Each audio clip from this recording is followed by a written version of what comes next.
Well, it's so good to be back in Portland. It's been a real privilege to visit this part of the world for a number of years. It's probably over 10 years I've been coming here every couple of years. Did this cultural moment in the basement of the church, Baptist church downtown. And in 2019, I really felt the Lord say to me not to come back to America until He told me to. Recently felt that door open again.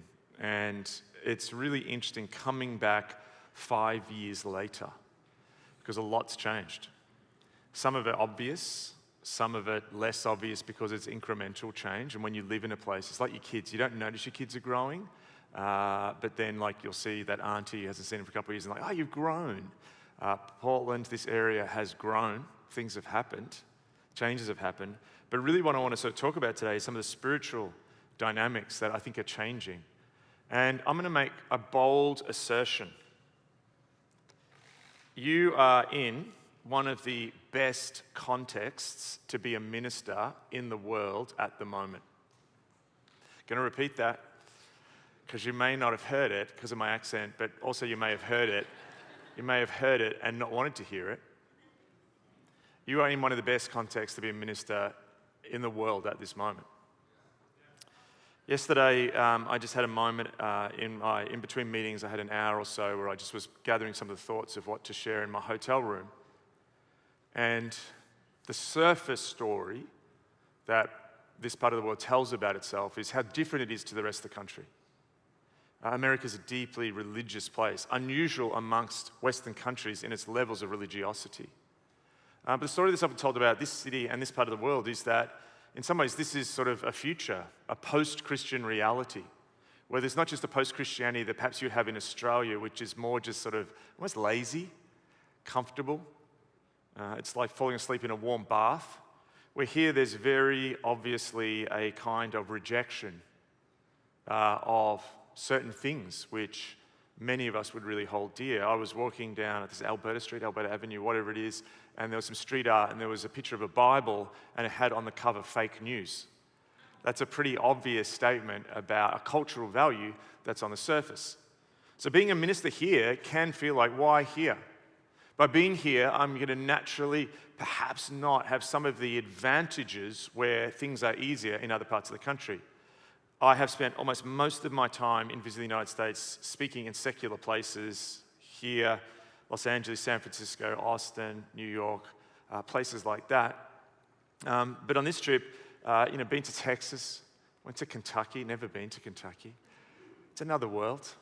I was having culture shock. I come to Portland, I don't have culture shock. It's like Melbourne in many ways. But Kentucky, man, I had culture shock there. But therapy has helped. And but there almost could be a sense, I think, particularly in your country, where in my country there's not like some great Christian, bubble I can go and visit and do ministry in, which is easier. Melbourne is hard, but most of the country is like that. Historically, the first church in Australia was burnt down. The government from its get-go was very sort of scientific, rationalist. It was when the British Empire had sort of reached this rational level and Christianity was very simply a thin veneer of culture. The Lord Melbourne, who my city is named after, British Prime Minister, actually complained about evangelicals and the fact that they actually believed the stuff versus it just being a thin veneer from which to sort of give some spiritual legitimacy to the British Empire. So in a place like this, you can feel like, man, it would be easier somewhere else. And I think also the sense that I just pick up in the country as a whole, but also just chatting to people here, there's a sense of exhaustion in this country, punch drunkenness, a sense that, wow, we've had sort of one shock now for perhaps almost 10 years after another, seeing things we never thought we'd see, and seeing things heading in a direction. One thing that is really interesting is there's no group that I can think of in the United States at the moment who feels that the future's very bright. Feels the future's very bright. Even the AI people, which is the front end of development and research and perhaps the next wave of productivity from this country, they are excited, but also believe that they may end humanity. So there's a downer with everything at the moment.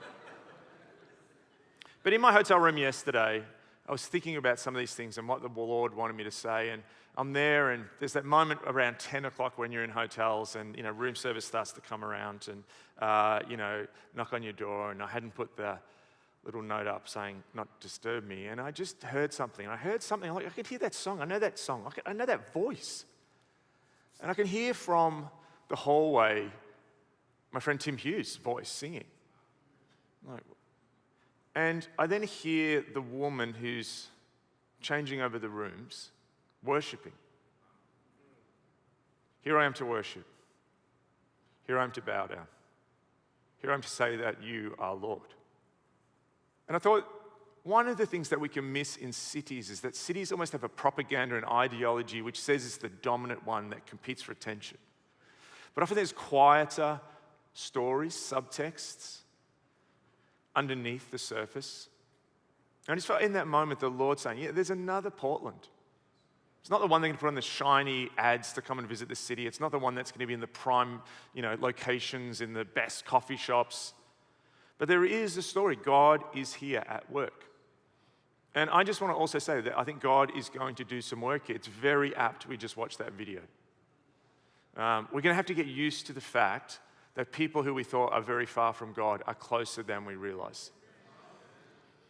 So, let's dive in. Also, just to warn you, I do exert large amounts of information, and I've learned over the years that I will often sort of drop bombs that people are like, what? And then I'm like, on to the next point. So what I've learned to do over the years is I will stop at different points to allow you just to decompress, turn to the person next to you, and process some stuff before I move on to the next thought. I also drink a lot of water. Once got a letter, like complaining about my drinking of water. Who has the time? Like, what are you doing tonight, dear? Well, I'm going to sit down and write that letter to Mark Sayers about his water consumption during talking. Like, sorry, man, I've got to get a dry mouth talking, whatever. This is not why we're here. Okay, I come here. It could be 8 years ago, and do a very similar event to this. Maybe some of you were there. It was in a whitish church building. There was a big, chalkboard at the front. And I communicated a number of things that I'd been thinking about, what it is to do church mission in secular, progressive cities like yours and mine. And for me, I realized that a lot of what I learnt in Melbourne was really applicable here, and it just was a resonance that in other cities, when I communicate that stuff, they're more thinking, oh, this is the future. But I noticed, wow, we're on a very similar wavelength. A lot of those ideas were captured in a book called Disappearing Church. Had this, I didn't want to call it Disappearing Church. I wanted to call it The Beautiful Apocalypse. I thought that was a cool title. But, publishers and all had this big chat, went with Disappearing Church. It had a very dark cover. And there was a negative hue to it.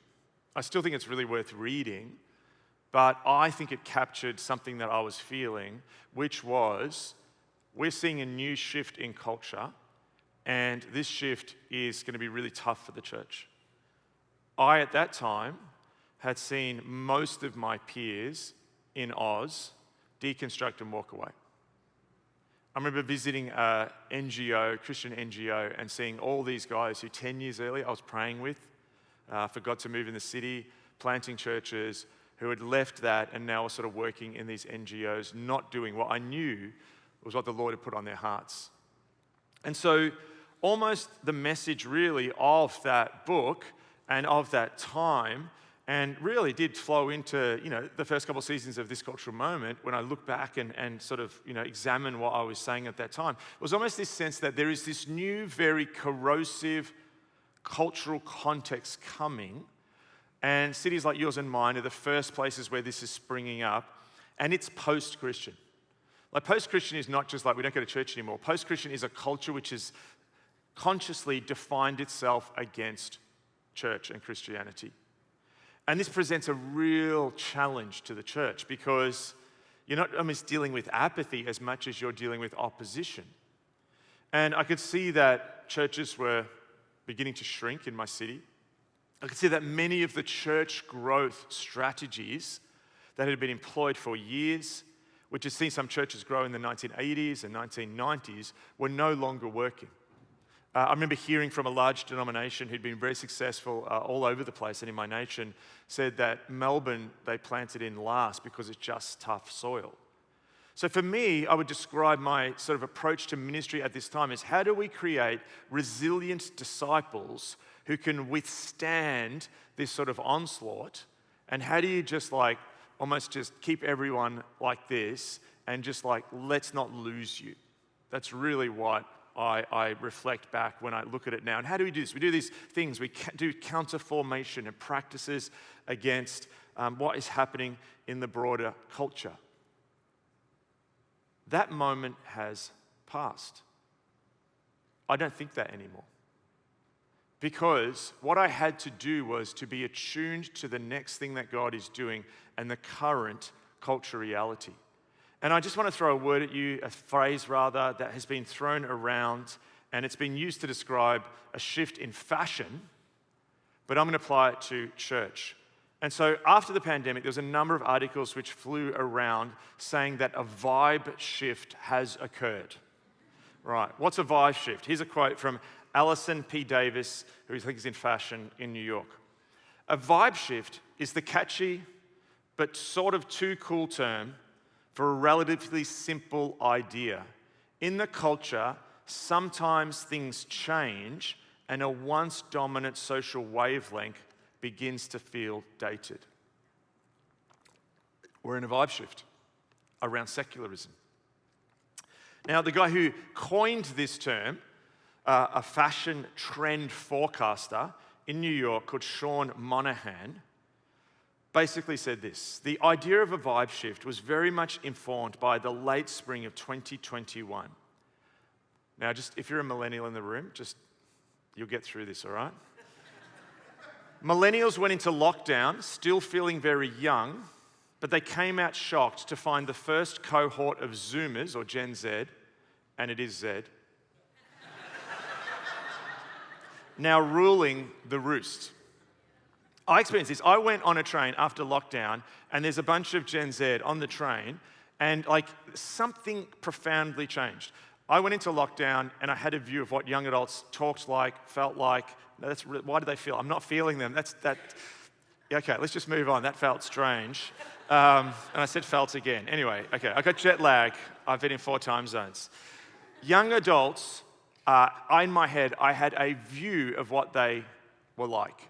I'm then on the train, I went to the football, and all around me are these young Aussie guys in particular, and everyone came out of the lockdown in Australia with a mullet and a moustache.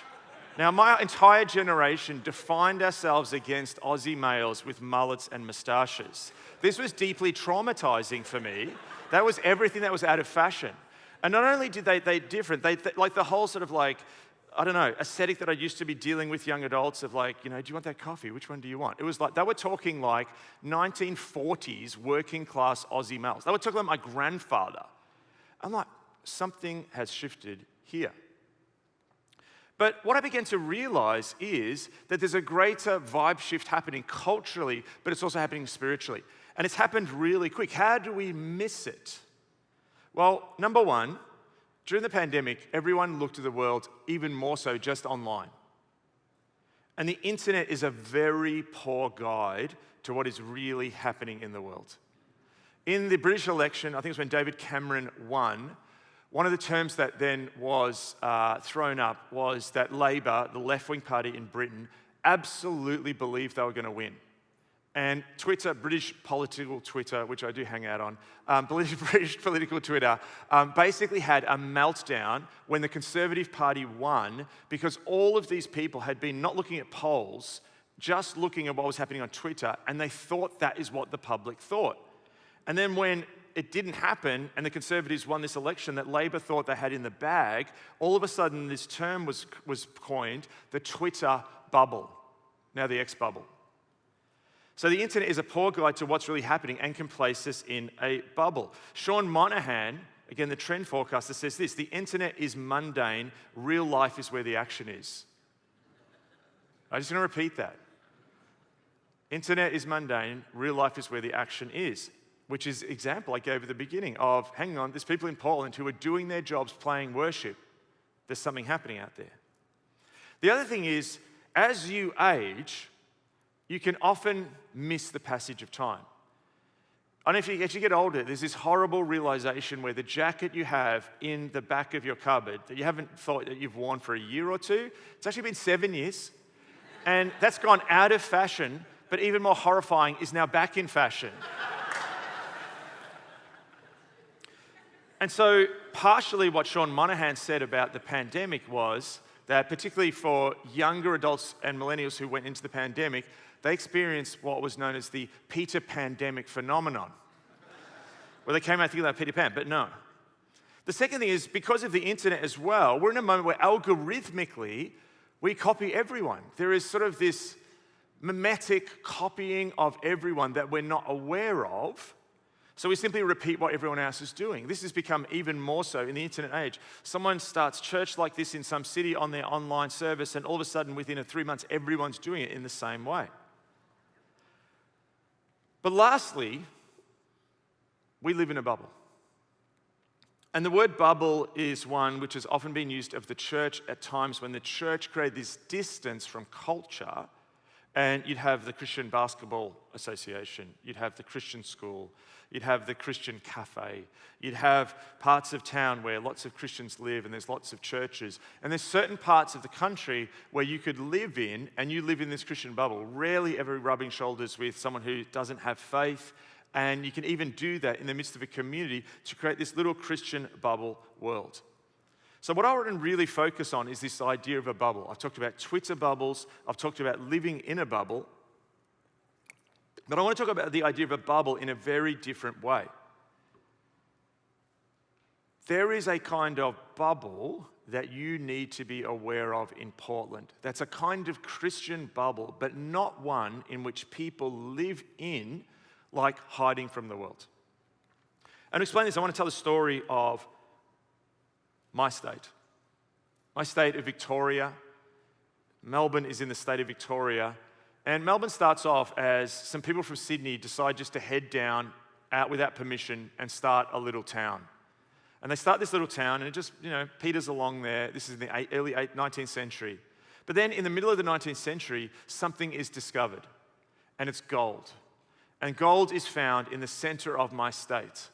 And people from all over the world begin to come. There are people come from the United Kingdom. There's a massive Chinese migration to my state. And there's just mass immigration. And there's also a significant amount of people who really are one of the most troublesome immigrant groups, people from the United States. They come out from the California Gold Rush ends, come out to my state, and very quickly Melbourne changes incredibly fast. You have people who had no money, working class people, people from poor areas, people from rural China, the countryside in Britain, come, discover gold. It's like almost near the surface. Like people are just making fortunes. And Melbourne's like a Dubai. It starts to grow. And it's seen as one of the most futuristic, beautiful cities in the world. The term it had in the 19th century was marvelous Melbourne. And there's this really weird moment in the 19th century where Melbourne and Buenos Aires are seen as two of the leading cities in the world.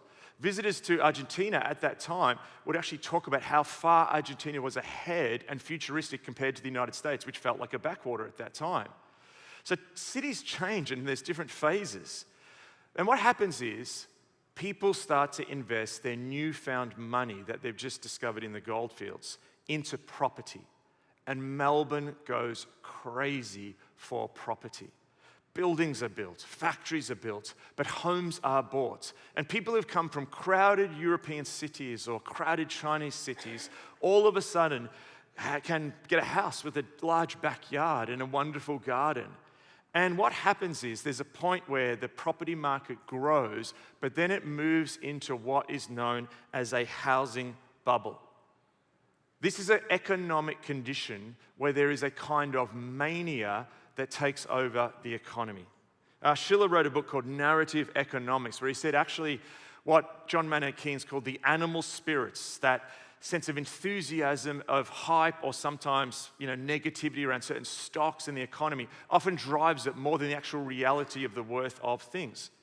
A famous example of this is in the Dutch Republic in the 16th century, when all of a sudden people went mad for tulips. There'd been a particular kind of pest and disease that tulips at that time in Europe were getting, and it meant that tulips then, for 1 year, developed the most vivid colors that anyone had ever seen. And a few people started buying them, like rich people, and then it became a thing where, like, you're a certain kind of person if you've got a tulip in your house. Near the end of the tulip mania, people were selling their homes to buy single tulips.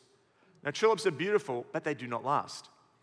And there was a point where, which comes in every bubble, where people go, hang on, this is insane, and then it pops. So people lost so much money when tulips started to rot, and they're like, I would have rather have had my house than this sort of brown set of leaves and petals that's now on my dining room table. Melbourne then hits the peak of its property bubble in around 1890.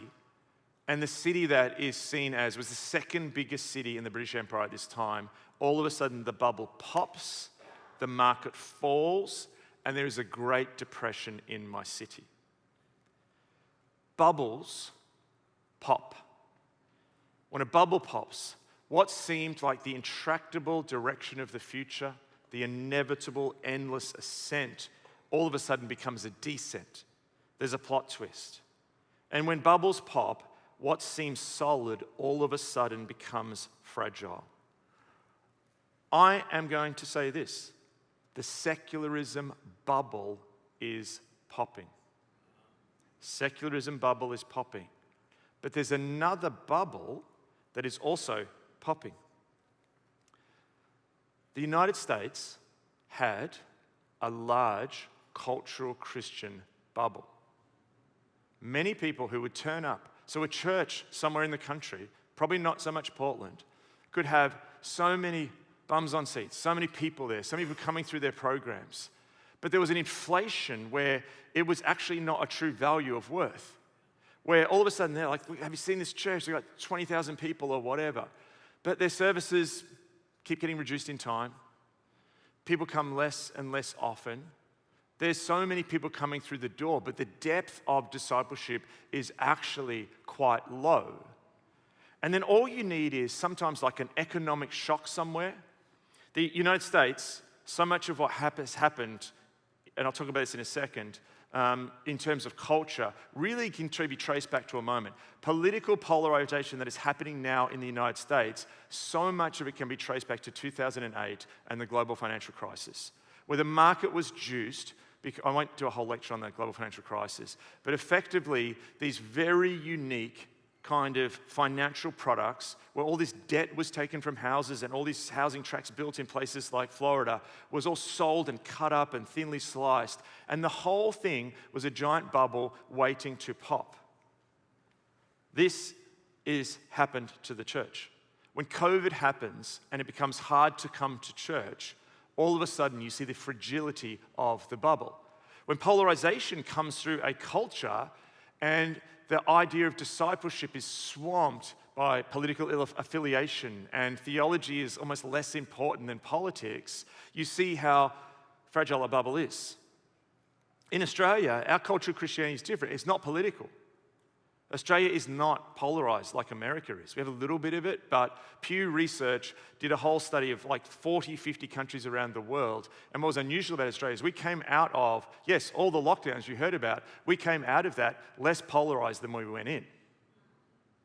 So it's not inevitable there's polarization around the world just simply because you had a pandemic. And what happens in Australia, though, is because our culture of Christianity is based on comfort, I want to go to church, don't want it to push me too much, and then I'll be able to go to the beach afterwards and maybe get to the kids' soccer game, is church became difficult. We had periods where literally you had to be 2 meters square, you couldn't sing at bits, and you really found out that when church was not fun, and you're there to worship and you can't even sing, the consumer Christian thing goes out the window, and you're there for one reason. It's like, I'm here for Jesus. This is not a fun experience. I can't even connect with people because we've got to go to the building afterwards. And so you very quickly saw in my country, but particularly yours, because yours had a much larger swathe of cultural Christianity, is that bubble popped. One of the reasons it's good to be in this part of the world is that bubble popped here a while ago. It's a lot harder to do church here and just do some Christian products for lots of people who can come along who want religious goods and services. But the other thing I just want to dig into is the sense that secularism has also been a bubble. Now I'm gonna just do this little bit and then I'm gonna go through a few points, but I'm gonna give you a break in a second to process some things I'm saying. We need to think in eras to understand the history of the world. And I would say we've been in a couple of key eras and we've just come to the end of one. The big broad umbrella era really begins in 1989 when since the Second World War, the world had been defined by a Cold War. Two big blocks in the world, two competing ideologies, communism and liberal democracy. You literally had an iron curtain across Europe which divided this. You could not get across the border between those two ideologies in the world. But in 1989, communism collapses. The Berlin Wall falls, Mikhail Gorbachev is unable to hold the Soviet Union together, and the utter unthinkable happens where communism falls. The CIA they thought it was a ruse, literally. They were so invested in being in the Cold War, they thought it was a ruse. They couldn't believe what was happening. There's this moment where Vladimir Putin, who was stationed as an FSB or KGB officer at the time in Berlin, sees the people going onto the streets and he rings back to Moscow to basically say, you need to send in troops, we're losing order here, and no one in Moscow answers the phone call. That is a defining moment for Vladimir Putin. So all of a sudden then the world goes almost into a kind of elation. Communism falls, and the world seems to be moving towards this liberal democratic moment. The American political scientist Francis Fukuyama has this theory of the end of history. History's come to an end. The future is simply going to be a liberal democracy that's slowly sliding towards utopia. We didn't have to try much. Alan Greenspan, the head of the US Fed, basically says, we're just going to not have any depressions or recessions anymore. We're just going to economically move to just this better world. The internet is birthed at this time, and if you read the early internet books, it says that the internet is going to get rid of loneliness. It's going to join us together. It's going to make politics more functional. It's going to make people nicer, and all the dictators and authoritarians in the world will fall. It's going to be an overwhelming win for society. And there is this moment of a kind of false reality that comes into the world. We are in a bubble being protected from reality. And you look at one of the most popular shows in that time, Seinfeld. Seinfeld is ultimately a show about nothing. And this is a period about nothing. It's Elaine and Jerry talking about, whether this waiter tipped the right way or what's this deal with, ketchup on cafe tables or something like this. And it's hard to think about it now. I remember literally going to, one of the first things I did, I was a youth pastor intern, and I went to this university ministry seminar, and the guy got up and goes, I'm in university ministry, and all of the political movements on university have died. The 60s is dead. The most popular group, the only movement happening at this university at this time, which in the 60s was like a hotbed of activism, is the chocolate club. Well, what's the chocolate club? They get together and they eat chocolate. And like the Marxists and all these people, they couldn't get enough people for quorum, so they're like, hey, just walking around saying, are you a Marxist? No, but can you just join us so we can actually have our meeting, or I'll be a Marxist for 15 minutes. Great, we've got 10 people. Politics was dead. It was a time of nothingness. Now that's also the time when so many of our ideas around church and church growth strategies actually were developed. Where you could just turn up, there was this sort of mass culture, everyone should just come. Churches increasingly sort of looked like the same color scheme, Frank Lloyd Wright color scheme of malls. Churches looked like corporate culture, and it's like the market took over everything, and everyone was just this consumer, and church became, in many places, just a consumer good that you just came in, plugged in, and just had a nice life application sermon, nice bit of worship, and Bob's your uncle, there's your church. But things, as I said, start to go awry. We don't notice the shocks. They come, but their full effect is not felt. One is September 11th. Not just the attacks, that there's a sense that the world out there can come in here, and a jihadist movement in the Middle East can change the world with really quite a cheap strategy. The most powerful aren't as powerful as they thought. This creates a surveillance state where all of a sudden the things that had held back a lot of the internet from coming into our lives were pulled back because the intelligence agencies of Western governments realized that, yes, people are going to lose some freedom, but we can then see a lot of stuff. And there was a devil's bargain done with corporations where all of a sudden this enabled it to be so invasive in our lives. Global financial crisis, 2008.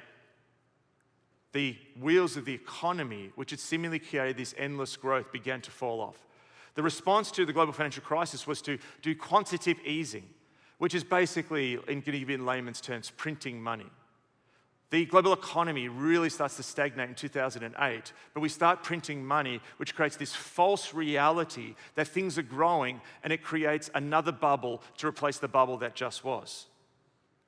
But then in 2014, it becomes really key. So imagine like an era from 1989 to 2014. In 2014, all of a sudden people start noticing, hang on, something has changed. The rise of social media begins to change the world. It goes from like, hey, like I've got 30 friends on Facebook and I'm catching up with that guy from high school that I lost touch with, to a year later, like, who are all these people and why are they adding me? And I don't want to know about the personal things in their lives. This is simply too much.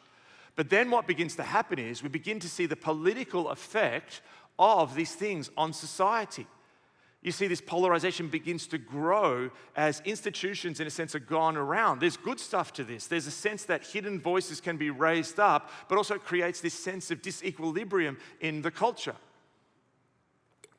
You see that all of a sudden, there seems to be this anxiety which is becoming normative everywhere. All of a sudden, in 2016, you start to see political results which no one could have expected. Brexit, election of Donald Trump in this country. All of the pollsters said it's not going to happen. All of the experts said it's not going to happen. And you start to get this idea that, hang on, the people who we thought were the expert class who'd guided us since 1989, they don't actually know what's going on.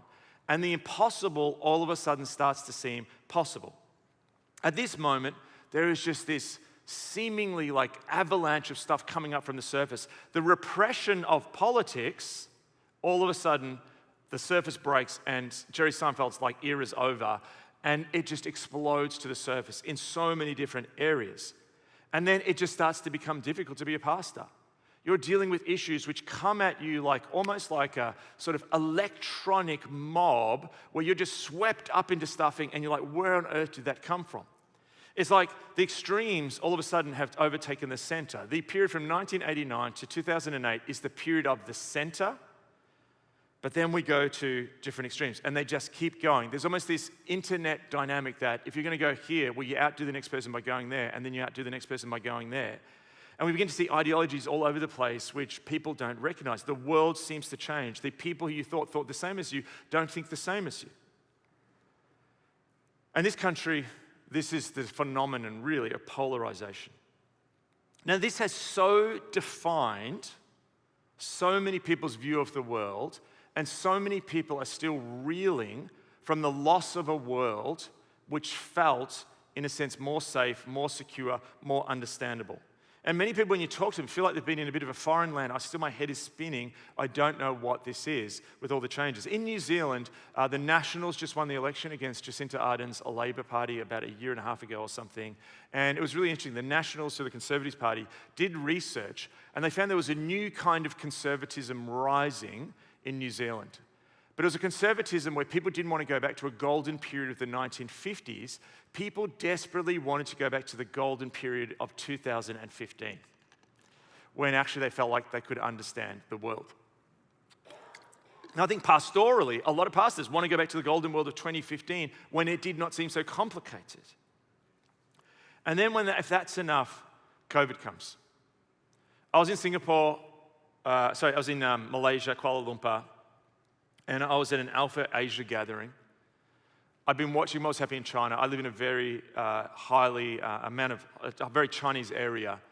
And in January, like the mall I go to, which is like 95% Chinese shops and Chinese people, it just locks down early. I'm like, what is going on? Everyone's wearing masks. I'm like, it's not in the media. I'm like, something is coming. I go to Malaysia, and I'm talking to Singaporean pastors who are like, we're going to go online. I'm like, what? I start telling people this. I'm coming back to Australia, like, get ready. like, we're going to go online, we're going to go into lockdown. And there's just people like, come on, mate. Come on, like, mate, you're over the top. It's never going to happen. I'm like, you watch. And again, the impossible became possible. Okay, so we then go into lockdown. In cities like this, it was more lockdown than other parts of the country. But something happens in COVID, which is about more than the pandemic, is that the bubble of so many things begins to burst. The bubble pops. Now, the danger is we can be defined by what has happened between 2016 and say 2021, 2022, and we can miss what is now happening. And what I'm going to say is now happening, and I'll dig into this more. I'm going to let you turn to the person next to you, is secularism is now having its deconstruction moment. Secularism is having a crisis of faith. The bubble has burst, and the ideology is not meeting reality, and people are hurting. Is it in the mainstream media? No. Is it the New York Times going to tell you this? No. Is even that conference you just went to in church going to tell you? No, because they're getting stuff offline. But on the street, in ordinary people online, in face-to-face, Sean Monahan, inventor of the vibe shift, is right. The internet is mundane, real life where it's at, and something is profoundly changing. Turn to the person next to you and discuss whatever just stood out from that epic beginning monologue. Okay, in the next, just as we come to the end of this first talk, I want to give you 5 reasons why I think secularism has hit its moment of doubts. The first one is this. Secularism, the very word secular, when you use it in economics, a secular decline means an inevitable decline of something, productivity or house growth. So the word secular is framed in a particular way that it's inevitable. And it emerges from an ideology that really begins in, the 17th, 18th century in Europe, the Enlightenment, through people like Denis Diderot, Voltaire, Gibbon, that the world had this golden period. It was the classical world was this golden period. But then the world went into a decline, a kind of dark ages when Christianity came. Gibbon wrote The Rise and Fall of the Roman Empire, looking at these ancient ruins, and that was the golden time. And then the superstition of Christianity ruined it all. And so we need to be enlightened from this darkness. And in French, the Lumières, the lights, the bright ones who looked at things through rational, scientific rigor, would bring light into the world and would dispel darkness from the world. And this was seen as an inevitable direction of history. And so this is why they saw then history moving towards an endpoint. Now, interestingly, they took a kind of Christian concept, which is that actually history has an end that we're moving towards, and they secularized it. So instead of the eschaton, the coming kingdom of God, the new Jerusalem coming down from the heavens, they saw it as this future utopia. When we got rid of all the superstition and doubt from the world, we would reach this point where, it's going to be just golden days. And the thing holding us back is superstition, religion, and belief. So the word secularism is deeply framed. And that concept has been so key to secularism. But to do that, you have to then deliver what you're promising. If you think that the world's going to get better, the less people go to church, the more that you apply scientific rigor, the more that you have a rationalist worldview, you want places which have that worldview to actually then deliver the goods. We've had societies which took this. There are different forms of it. There's a Western version in terms of liberal democracy, which has had this idea at certain points. You see this in places in Europe. Scandinavia are these places where you have churches which are beautifully kept. People still pay tithes, but they pay them as part of just their social fabric of the past, something they admire, but they're not going to go to anymore because they're moving towards a sort of kind of Scandinavian concept of social democracy where religion is passing. I think it was Eurovision. I don't know if you guys would know what Eurovision is. Do you guys know what Eurovision is? Yeah, it's like the World Cup of ridiculous singing. Australia's in Eurovision, which is really weird. We're not in Europe, but anyway. I remember it was like maybe 2010, I think Sweden or Malmo or someone hosted it, and they have this little funny video before, and it was this couple getting married in a Swedish church, and the whole joke was that they literally said Swedes don't take religion seriously. You get a Marxist, Stalinist, Leninist version of this, and you see this in the Iron Curtain, where religion was completely removed from the public space. And you saw, this march towards a sort of the materialist dialectic that would bring about the new Soviet man and this new communist society at the end of the age. But societies fall into crisis, as the Soviet Union did at the end, when it doesn't deliver on the promise. So secularism, my first point is, secularism is structural. What do I mean by that? Secularism is structural. It has to provide a bunch of stuff that enables you to have the myth that you can live without God. It has to socially deliver a bunch of stuff that gives you the idea that you can live without God. Now, one of the reasons I think in my country is perhaps more secular than yours is, we have so many of these different things that in our history, because we're this country which was initially this penal colony and when European settlement started, and then it sort of like slowly improved. Like America starts as a utopia as a nation. Australia starts as a dystopia. You have this like prayer when the Mayflower, whatever, rocks up, and we then have a bunch of convicts rocking up with a bunch of British soldiers being punished, Indigenous people having their land taken from them, and the women are on a ship called, I think it's the Lady Julia, who are all sex workers. And then they get here after this massive voyage, get to Australia after this massive voyage, and just like, here's some rum, go into the bush and, go wild.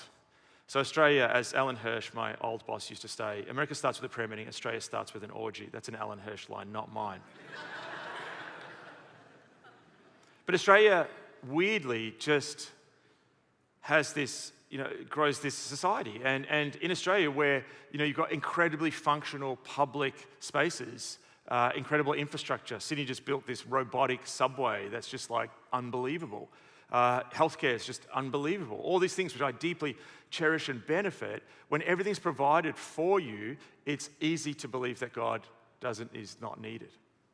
However, when those social contracts begin to fray, and what governments, experts, who we give away some of our freedom to in order for them to deliver something to us, and then secular authorities don't deliver on the promise, all of a sudden you start to have a doubt. It's like the person who believes that every person who asks for prayer, asks for healing, will be healed, and then that person doesn't get healed. The seed of doubt can come in. That is happening at the moment. What has been happening, particularly since 2008, is an ongoing delegitimization of institutions which give the dominant narrative. And one of the dominant narratives is that the world was inevitably heading towards a utopian future, which we would slide and glide towards without any stress. But the reality on the ground, again, real life is where the action is, that is not what people are seeing. And when that doesn't turn up, people go into this very personal existential crisis. And that is particularly happening in this country. And it's particularly happening in a city like Portland. And so when the ideological promises, when you're told things will get better, but then they don't on the ground happen, people start to doubt secularism. A second point leads into this. Ronald Engelhardt, who's a religious sociologist, had this concept that if you look at the world, the more secular countries in the world are those which have high levels of wealth and high levels of security. So the most secular countries in the world are places like Sweden, Denmark, New Zealand, Australia, because we have the highest standards of living of the world and we have highest sort of public things, very functional political systems.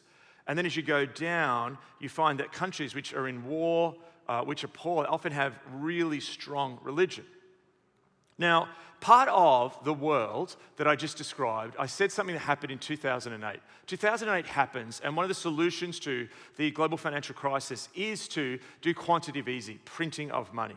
There's been a controversial element of economics. It was something that was advocated by John Maynard Keynes during the Great Depression, and in some ways was successful at different parts of the Great Depression. Different economists debate that. But they go into quantitative easing during the Great Global Financial Crisis, and it does work. In Australia, we did not have a recession because we stimulated well during the global financial crisis. However, printing money is like a shot in the gun that you don't want to do too often, an antibiotic that if you give it too much, you begin to develop a resistance to it. So when COVID happened, not many people know this or realize this, that when COVID happened, in the first few weeks of COVID, there was, because we were so focused on lockdown and not getting ill or whatever, that we did not notice that it was the biggest economic depression since the Great Depression. The stock market's utterly plunged. I mean, imagine you're running a company which, you're running FedEx, like you're thinking, what on earth's going to happen? You're running a store, a cafe. It went a shock through the global economy. But we didn't necessarily feel it. Why? Because we printed money. Everyone around the world printed money and handed out stimulus checks. So it's like when someone, keels over and has a heart attack and they put that sort of like shocker on their heart. If you're a doctor, you're thinking, what's he talking about here? This is the worst description ever of what happens. I've just seen it in the movies. Where they electrocute your heart. That's my interpretation of it. And it's, it shocks it back in. So we did that. It was a kind of shock economic therapy. Now, that had to happen in the moment because we were in big trouble. Imagine if we had a global depression at the same time, what was happening with COVID. So it works, but there's always trade-offs. And the trade-off was the inevitable return of inflation. Jack Dorsey, former owner of Twitter, put up a tweet, I think it was 2021, he goes, inflation is coming and it's going to change everything. See, before this, interest rates were almost zero. That's the other thing that happened. I won't nerd out on this, but the Bank of Japan introduced this unconventional monetary theory, which is what if you could borrow money and it costs nothing? Even some places went to, you can borrow money. I think in Japan they had a point where you can borrow money and we'll pay you to borrow it. So when you can just have it's like giving your teenagers credit cards that are just limitless, that you never have to pay back, and say, like, head to Vegas, 14-year-olds with credit cards that have no limit. What could go wrong? This is what happened. So all of a sudden, governments like my state government and your government, which are progressive, all of a sudden could pay for all this stuff. And it seemed like the consequence of that would never come. But it has. And inflation has come. It's gone down a little bit in the US. But even just the fact that we had then adjusted to everything, people taking out mortgages, expecting that we were now in an ongoing low interest rate world, and even interest rates going up a little bit has changed everything. Borrowing money now is really difficult. So my state government, which is one of the most progressive, is the most progressive in my country, all these projects, it was like, we're doing this project, the other states aren't. All of a sudden now, it's just freaking out. There's a massive amount of debt. The United States has an astronomical amount of debt now. I'm going to make one political statement. Should I? Yeah, okay. What's so interesting is most of the promises of both your candidates are saying nothing about debt, because most of their promises are actually undergirded by just going to more debt. And this is just kicking the ball down the road to the point, but that we've now hit this. So what happens is when inflation happens is your standard of living inevitably economically goes down. And this is cost of living pressures. This is what we feel. The overarching numbers of the economy is like, but the American economy is doing all right because the 7 companies, the Magnificent 7, tech companies are doing really well. And what Oxfam found is that after the pandemic, we're seeing the gap between rich and poor massively grow. So what's happening is the economy has grown because a small, tiny percentage of a tiny, small group of people have gotten incredibly rich. But the average person is going to the grocery store going, man, this is getting more and more expensive. I just paid what for a coffee? And they want me to tip? Like, this is something that ordinary people are feeling. Okay, so back to Inglehart scale. If the more secular countries are the countries where people can live under the impression that they don't need God because it's very safe, they're not threatened by a foreign power, there's not internal unrest, where they're quite wealthy, they've got universal healthcare, everything's good, you then bring them down 5 or 6 notches, all of a sudden spiritual questions begin to come up. The world, the West, has gone down several notches. Great Britain just did their budget. Labor gets in Great Britain. The left-wing party, after a long period of conservative rule, and everyone got them in, things are going to change. They come up and say, we've got no money left. Poland will overtake the United Kingdom in the next 10 years or something in living standards. And you're wondering why you're hearing stories about God moving in Britain? This is part of it. Because people all of a sudden are going, hang on, that actually the ideology that we've been living under is not matching the reality, and my life is not getting better. And so you're Gen Z, and you're going, I'm probably never ever going to buy a house. I'm not going to live as good as my parents did. And then you'll be part of this story where things did improve post-war, people improved like that, and then all of a sudden you're like this. And you're in the gig economy, you have very little security, and all of a sudden, like the story of that young man, goes to New York, thinks it's going to happen, doesn't happen. This is a story that's being felt all over the place. And can I just tell you, and I'll talk about this more in the second lecture, but there are so many people who are feeling this and they have no one to talk to. And you get to a conversation in a store with someone. My wife was just in a conversation with someone at the store, and she just asks a few probing questions, and just it all comes out. And this woman says to her this, she starts talking about God, her business is struggling since COVID, she's got a health crisis, and she just says to Trudy, my wife, something's changed since COVID, hasn't it? It's not just about the pandemic, something has spiritually changed. The third thing is, we're approaching the end of individualism. I'll say that again. We're approaching the end of individualism. Are you crazy, Mark? What on earth are you talking about? I'm seeing just people push deeper into individualism. You've got to be mad. Well, individualism ultimately is based on human agency. The ethic of individualism that really does exist for a couple hundred years, but really takes off post-war in the United States, defined by the youth culture of the baby boomers, rock and roll, you name it, counterculture, whatever you want to do, is one where the individual has agency to define themselves and push back against really the dominant sort of Puritan-inspired social conservatism that grew up in the builder generation who'd gone through the war, were traumatized, came back, and I just want to have a refrigerator with food in it, and I want my life to be really secure and safe. You have a generation which defines against that by all of a sudden inventing rock and roll. Elvis, goes and twists his hips on CBS, and it's an outrage, This then just grows and grows and grows. And mass culture does drive it. Mass culture brings the Beatles to the world. But we're at a moment now where we've gone from individualism to, I think then we went from the 90s into a hyper-consumer culture where we had intensified individualism. But we are now in a moment where we have little agency. The average person is algorithmically manipulated more than we realize. We literally have the smartest minds, some of the smartest minds out there who are getting you to click on stuff. And you can just tweak this, tweak this. This is why TikTok is currently constantly under pressure by your government, because why would you give a foreign government this tool to deeply just turn up? So like all of a sudden you can just turn up. We're going to talk more about there's a bank run. What if TikTok decided to just go, yep, get your money out, Gen Z, from the local bank, because America's about to have a massive bank run. You could, in 24 hours, cause this. And this has happened in different places around the world, political interference. And this is not just TikTok doing it. All countries are doing this. And so what happens is we're approaching this point. And Yanis Varoufakis, who's a Greek-Australian economist, makes this really interesting argument. He's a left-wing guy, but then he's really annoyed the left. Because what he's arguing is capitalism is over. Because capitalism ultimately is competitive. It's a market where I might buy from you. What's your price? Well, there's a better price over here. You've got better quality. I'll choose that one. What happens when everything is controlled by a few oligarchic monopolies who will literally know when you're pregnant and haven't told your mum, who know when you're depressed, who literally have emotional mapping of you and who can emotionally manipulate you and say, this is the issue we're going to talk about, this is what I want you to buy.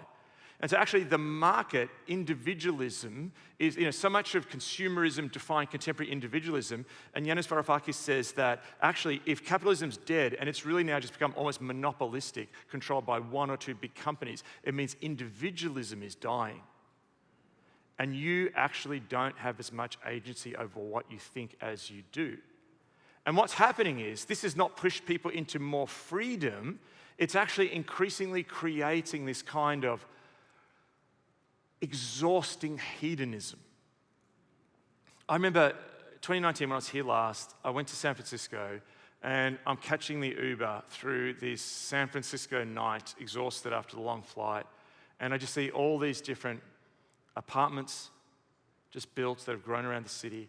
And we're on the freeway coming to town, and there's this giant billboard. And on the billboard, there is this woman wearing a bikini that's made out of marijuana leaves, and it's advertising an at-home delivery app for marijuana. And I just thought, game over. You just get the stuff at your home, and you just go into a kind of narcotic bliss where you're narcoticized, is that even a word, from the pain of the world. And hedonism is no longer this exciting thing where there's desire. Romance is gone. Have you noticed this? Romance is actually something which is generated by the desire of not having something yet. There's all these great romantic novels and poems written about the unrequited lover who, wants to have that person over there. In hookup culture, there's none of that.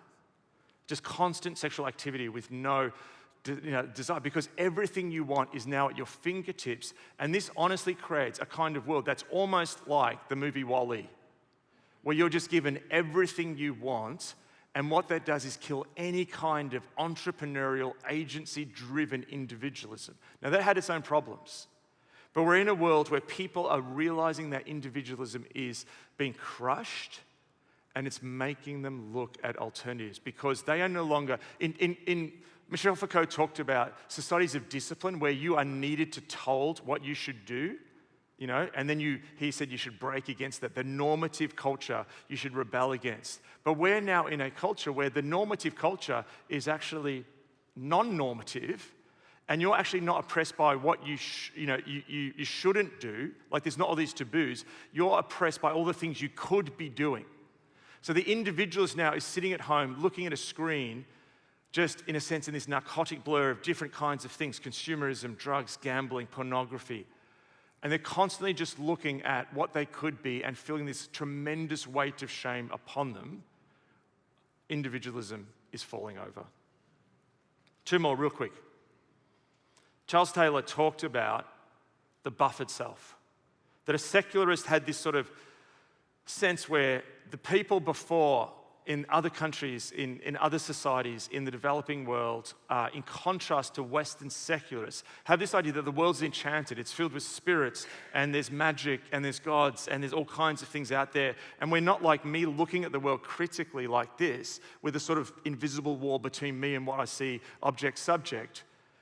That actually people in other cultures have been porous. So that means that they're afraid. They go on a travel, just a pilgrimage to somewhere, and they're concerned about the river god, or they're concerned about the sprites that could be in the trees. This is what medieval Europe was like. But that went with secularism. But the interesting thing is, in cities like yours or mine, particularly yours, even more so than mine, the more people that engage in psychedelics, mushrooms, ayahuasca, executives going off on ayahuasca retreats in South America.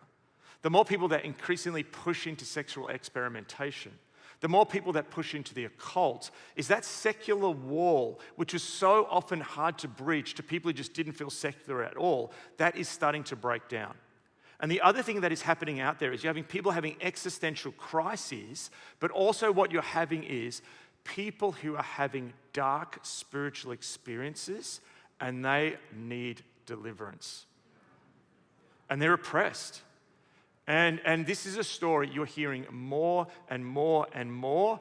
And again, too, literally, when you've got the US Navy saying, yeah, we've got images of what could be UFOs, all of a sudden we go from the impossible seeming possible of COVID to now the impossible seeming possible of there's stuff out there. There is so much spiritual hunger. I'll end on this story. Melbourne, lockdown, 2 years, couldn't go more than 3 miles. And when it opened up, one place I really wanted to go was just this centre of downtown, because it was just outside. I couldn't get there. And I was like, is it still there? Is Melbourne still there? I've not seen it for 2 years. And I go in with my daughter. She's 16. We catch the train in. At that stage, a lot of stores were closed, gone under. And we get into this beautiful old 19th century Victorian arcade or Victorian mall, and it's called the Royal Arcade. and just this really iconic part of Melbourne. And we walk around it, and I'm like, wow, there's just all these shops are empty. And then we come around the corner, and there's this line. There's this long line of young people, mostly young women, mostly Gen Z. Well, what is this? Is this some new pop-up yogurt store? You know, is there some like drop of some new, I don't know, mashup of sneakers, you know, between some Adidas and some, I don't know, Stella McCartney? What is going on here? Get around the corner, and I see this figure at the end, and it's like this really creepy figure that they're all lining up in front of. It's a hooded figure, like in the Lord of the Rings or something, and it's holding a staff. I'm like, is it a person? I can't see what it is. And as we get closer, it has this straw face with eyes, and it is creepy. And it's effectively a god. And these women, mostly, are then turning left, and they're going into this psychic's place to have readings, spells cast, stuff taken off them. And I'm like, wow. I thought when lockdown first happened in Melbourne, I thought everyone's going to go to the pizza joint and hang out with all their friends. I remember the first few months, like everyone's just going to burst back into church and say, you know, we go like, yeah, I told you needed community. It didn't happen. What's the first place they go? They go to this neo-pagan thing. It's deep in your city. This is deep. We just got some data. We just got a new congregation, new location. We got this data back that in that area, it's no longer the anchor store that people used to go to the area for. That's gone bankrupt during COVID. It's gone now to a smaller building. It's not the restaurant that used to be there. Everyone used to hang out. That's gone under. The number one reason we found people come to this area is to come to 3 psychics. Thousands of people driving to these psychics, right? So what is happening? This is the last one. I'm going to talk more about what I'm seeing around the world in the next one. But we're seeing incredible stuff start to happen. And last week, I spoke in Houston at the New Room Conference, and Stephen Foster, my friend from St. Aldate's in Oxford, and me and him have been comparing notes about what's happening in our churches. We're seeing a profound change and profound fruit starting to happen. And he spoke before me, and we were texting each other. He was on video, I was in person. And he said this. He said in Britain, and I would say this is the same in Australia, we're moving from post-Christian to a kind of pre-Christian reality where people know nothing about Christianity or they're willing to give it a go because everything else is falling down. Final stat. We have this research done in Australia where it says Australians in the last 2 years since the pandemic have lost trust in almost every institution, government, big business, big sports, big banks, you name it. The one thing I know I was utterly, utterly shocked. Gone up a little bit, the church. Now, that's not your country because I know there's different stuff and here. But you know what I realize it's about? They're going, everything is stuffed. We're going to give you guys a try. There is a moment you need to readjust that you are not in one of the most difficult places to do church in America. You are in possibly what could, in the next 5 years, become one of the most fertile grounds for evangelism and actually see the turnaround of the church in this nation if you're willing to push in and listen to what he's doing.